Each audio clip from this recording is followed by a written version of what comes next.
ഇതൊരു സാധാരണ പെണ്ണായി നീ മനസ്സിലാക്കരുതേ. ആദിഹി ബിൻത് റസൂലില്ലാഹ്, അനുരാഗത്തിന്റെ അലമാലകൾ കൊണ്ട് ആലിംഗനം ചെയ്ത് ചുടുചുംബനം കൊടുത്ത് കെട്ടിപ്പിടിക്കേണ്ട നേതാവ്, പരിശുദ്ധ ഖുബൈ ഖദറായിന്റെ ചുവട്ടിൽ ചുംബനം വെച്ചുറങ്ങുന്ന ഹബീബ് മുഹമ്മദ് മുസ്തഫ സല്ലല്ലാഹു അലൈഹി വസല്ലമ തങ്ങളുടെ പ്രിയപ്പെട്ട മകളാണ് ഫാത്തിമ. ബദഅതും മിന്നി, ഫാത്തിമ എന്റെ കരളിന്റെ കഷ്ടമാണ് എന്ന് ആ പ്രവാചകർ പറഞ്ഞതാണ്. ഫാത്തിമയെ ആരെങ്കിലും വിഷമിപ്പിച്ചാൽ എനിക്ക് വിഷമമാണ് എന്ന് റസൂലുള്ളയാണ് പറഞ്ഞിട്ടുള്ളത്. ഇത് റസൂലുള്ളാന്റെ പ്രിയപ്പെട്ട മകളാണ്.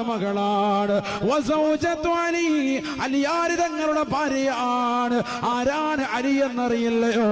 അന മദീനത്തുൽ ഇൽമി വലിയും ബാബുഹാ, ഞാൻ വിജ്ഞാനത്തിന്റെ പൂന്തോട്ടമാണ് എങ്കിൽ അതിലേക്കുള്ള കവാടമാണ് അലി എന്ന് അല്ലാഹുവിന്റെ റസൂല് അവിടുത്തെ ശറഫാക്കപ്പെട്ട നാവിലൂടെ ലോകത്തിന് പഠിപ്പിച്ചതാകുന്ന വ്യക്തിയല്ലയോ? ആ അലിയാർ തങ്ങളുടെ പ്രിയപ്പെട്ട ഭാര്യയാണ്. തീർന്നില്ല. ഉമ്മുൽ ഹസനി വൽ ഹുസൈൻ, റസൂലുള്ളാഹിക്ക് ഏറ്റവും ഇഷ്ടപ്പെട്ടതാകുന്ന റസൂലുള്ളാഹിന്റെ പേരക്കിടാങ്ങളാണ്. റസൂലുള്ളാഹിന്റെ ആൺമക്കളെ ചെറുപ്പത്തിലെ മരണപ്പെട്ടു പോയില്ലയോ? ഇബ്രാഹിം ഉദാഹരണമല്ലയോ? ആ റസൂലുള്ളാഹിന്റെ മക്കൾ മരണപ്പെട്ടു പോയപ്പോ റസൂലുള്ളാഹിക്ക് ഏറ്റവും പ്രിയം തന്റെ പേരമക്കളോടാണ്.